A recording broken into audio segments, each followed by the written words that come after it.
ஓம் சாந்தி. இன்று அறிவோமா ஆன்மீகம் பகுதியில் உயர்ந்த தோட்டக்காரரின் ஆன்மீக ரோஜாக்கள் என்கிற தலைப்பை பற்றி பார்க்கலாம். சாதாரணமாக பூக்களின் முக்கியமான சிறப்பம்சம் என்னவென்றால் அவற்றின் நிறம், அமைப்பு மற்றும் நறுமணம் ஆகும். இவற்றின் அடிப்படையில்தான் இந்த மலர்களின் அழகு தீர்மானிக்கப்படுகிறது. இந்த குணநலன்கள் அனைத்திற்கும் அவற்றுக்கென்று தனிப்பட்ட முக்கியத்துவம் இருக்கிறது. ஒருவருக்கு ஆன்மீகத்தை அறிமுகப்படுத்துவது என்றால் அவருடைய கையை உயர்ந்த ஆன்மீக தோட்டக்காரர் அல்லது இறைவனுடன் பிணைத்து கொள்வது ஆகும். பௌதீக தோட்டக்காரரிடம் பொறுமை, களைப்பற்ற தன்மை, அன்பு, தொலைநோக்கு பார்வை போன்ற பண்புகள் இருப்பதைப் போல உயர்ந்த ஆன்மீக தோட்டக்காரர் இந்த பண்புகளின் பெருங்கடலாக இருக்கிறார். அவர் அவற்றை நம்மை முன்னேற்றுவதில் பயன்படுத்துகிறார். நாம் அவருடைய ஆதாரத்திலும் கவனிப்பிலும் இருப்பதனால் காலப்போக்கில் மொட்டுக்களாக இருக்கின்ற நாம் அழகிய ஆன்மீக மலர்களாக மாற்றப்படுகிறோம். நமது முட்கள் அனைத்தும் நீங்கிவிடுகின்றன. நம்மை நாம் ஆன்மீக மலர்களாக பார்க்கும்போது மலரின் நிறம் என்பது ஆன்மீக ஞானத்தை குறிக்கிறது.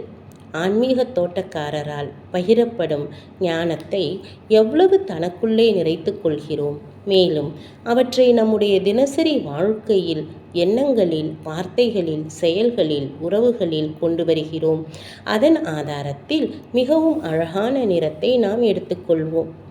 நம்முடைய ஆன்மீக உருவம் அல்லது உள்ளுணர்வு என்பது உயர்ந்த ஆன்மீக தோட்டக்காரரிடம் நாம் வைக்கின்ற தொடர்பு அல்லது தியானத்தின் ஆதாரத்தில் இருக்கிறது.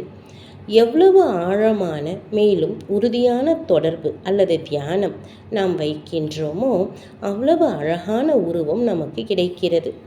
இறுதியாக நறுமணம் என்பது தூய்மை, இனிமை, பணிவு, பொறுமை, கவலையற்ற தன்மை போன்ற பல தெய்வீக குணங்களை குறிக்கிறது. இவற்றை நாம் அதிகரித்து கொள்ள வேண்டும். நல்ல நிறம், அமைப்பு மற்றும் நறுமணத்துடன் இருக்கின்ற மலர்கள் தன்னை சுற்றியுள்ள அனைவரையும் ஈர்க்கின்றன. அவற்றை பார்ப்பதாலும் அவற்றுக்கு அருகில் வருவதனாலும் ஒருவர் ஆனந்தத்தை அனுபவம் செய்கிறார்.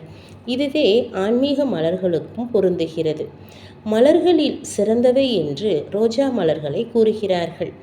அவை அழகிய நிறம், அமைப்பு மற்றும் நல்ல நறுமணத்தை கொண்டிருக்கின்றன.